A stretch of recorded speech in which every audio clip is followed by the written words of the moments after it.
Window Youth, écoutez-moi. Window Youth, Window Youth, regarde-moi. Hello. Today we are on the third, fourth, I don't remember, episode of Journeys of Care. And we have with us Alexandra. Hello, Alexandra. Hello, Maria.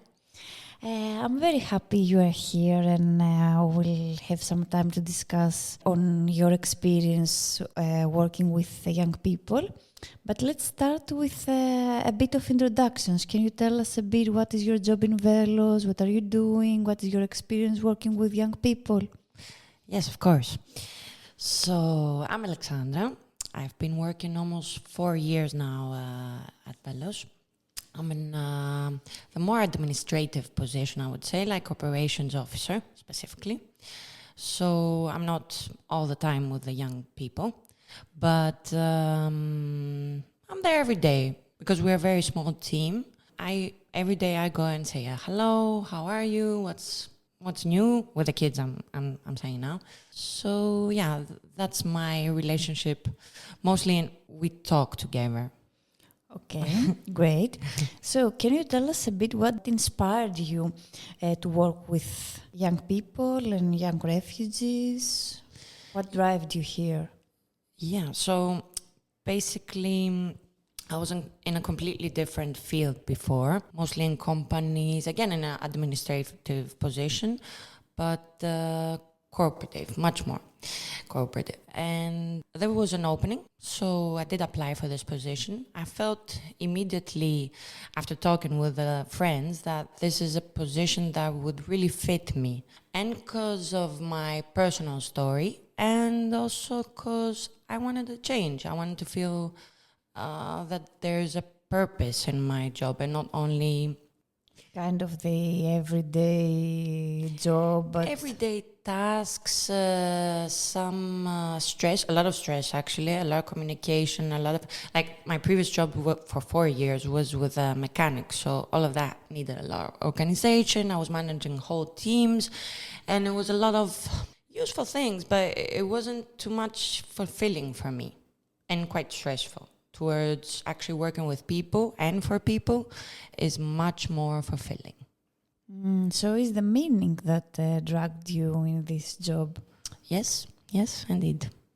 Great. Now, if I'll ask you about the challenges you face in this job, what would you say are the biggest challenges? My personal challenges. Yeah, from your job position. Okay. There's the everyday administrative, finding funding and all of that so the center can continue to be working. But I would say around the young people now, a challenge would be their stories, but not their past stories, more like at this period we have a lot of wars going on, for example, in different regions of the world. That can be quite challenging because you know these young people, you meet them every day. You do talk about work, you talk about all their problems, good moments, whatever they're thinking of. But this situation with the war and having their family there or their friends or just their people having a lot of issues, for me, is quite challenging because I take it with me. I go home, I think of it, I come the next day, I'm like, how's your mother, how's your family? And this happens also with colleagues. It's not only young people because we have multicultural team members. So yeah, I guess that.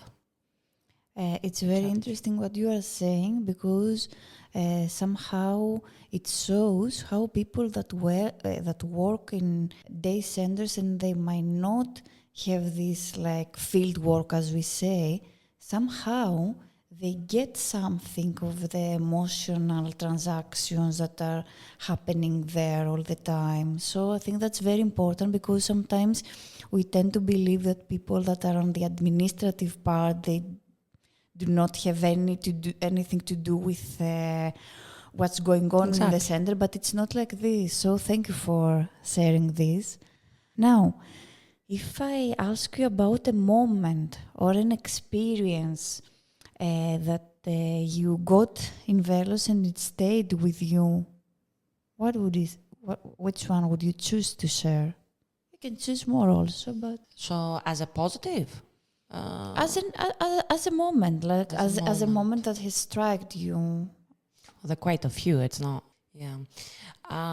As a positive one, for sure, I would say how the young people are evolving in general. The difference. I'm here 4 years, so I know quite a few young people that were here from the beginning till even now, and it's incredible the difference. Like they were troubled, maybe on a pause, not acting a lot, in a shock, and now you see them thrive and have their own relationship, friends, jobs, coping mechanisms. They talk. It's incredible the difference you can see from the start to today, basically. So that would be one. Okay, and if I ask you for a specific moment, like something that you, when you close your eyes, you think, this moment was a bit exceptional from these 4 years in Velos.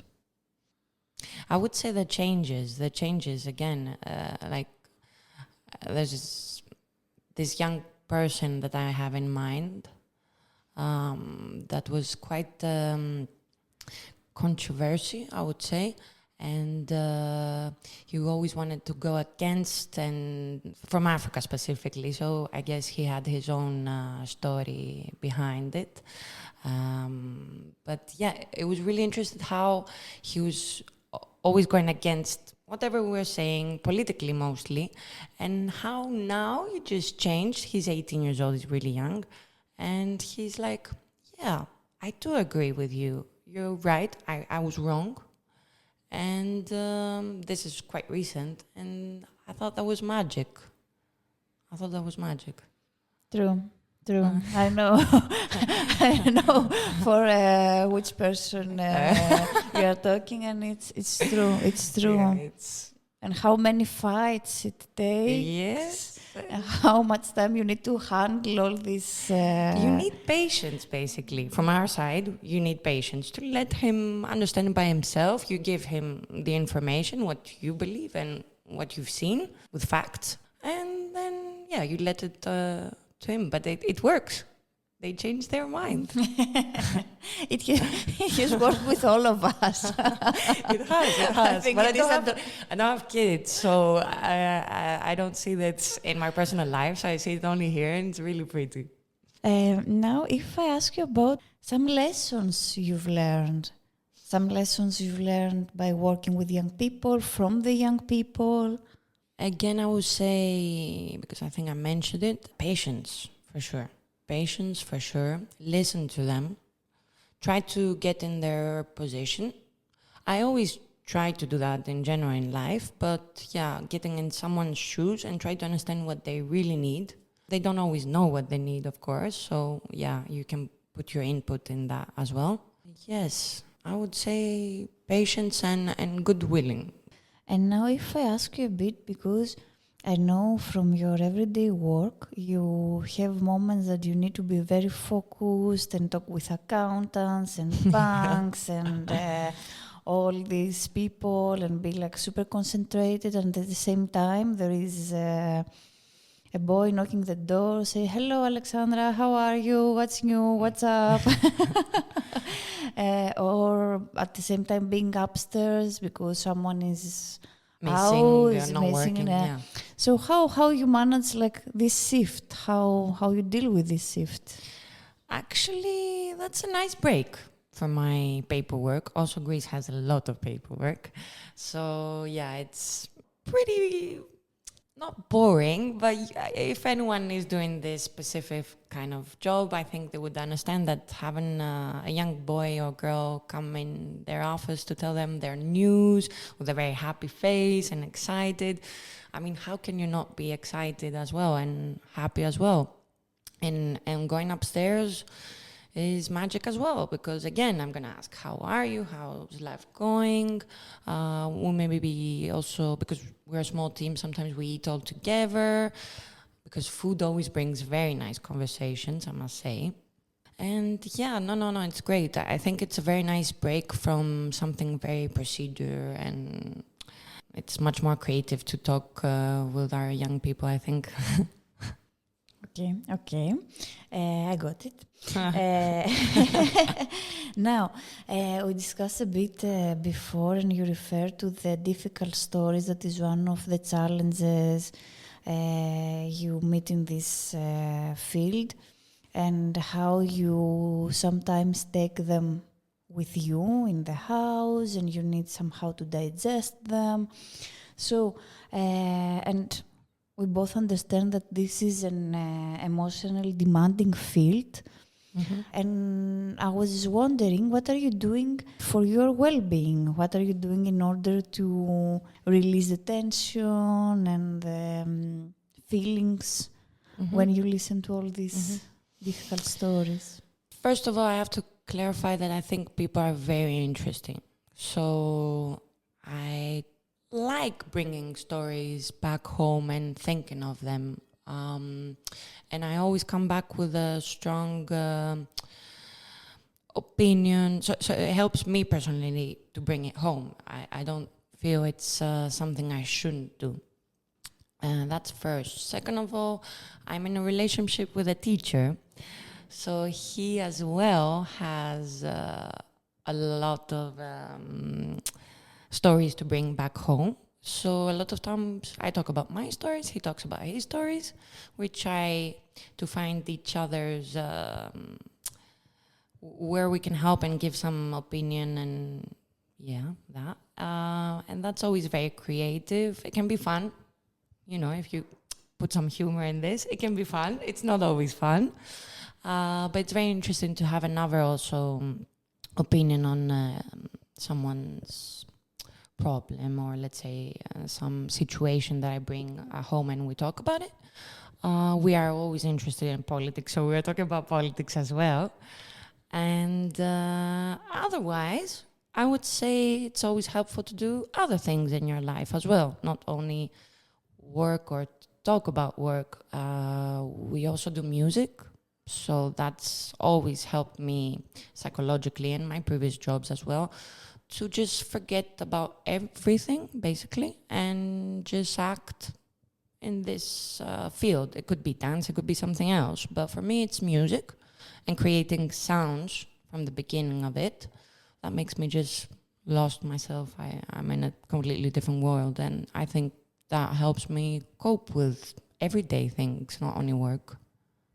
So you enter another era, an era that is far from... Yes. Another world, I would say, even. I'm always jealous of the musicians. Indeed. Maybe you should start something slowly. It's your time. Let's see. Now, if you have a young person that would tell you now that he or she are interested to start working on this field, what message would you share with them?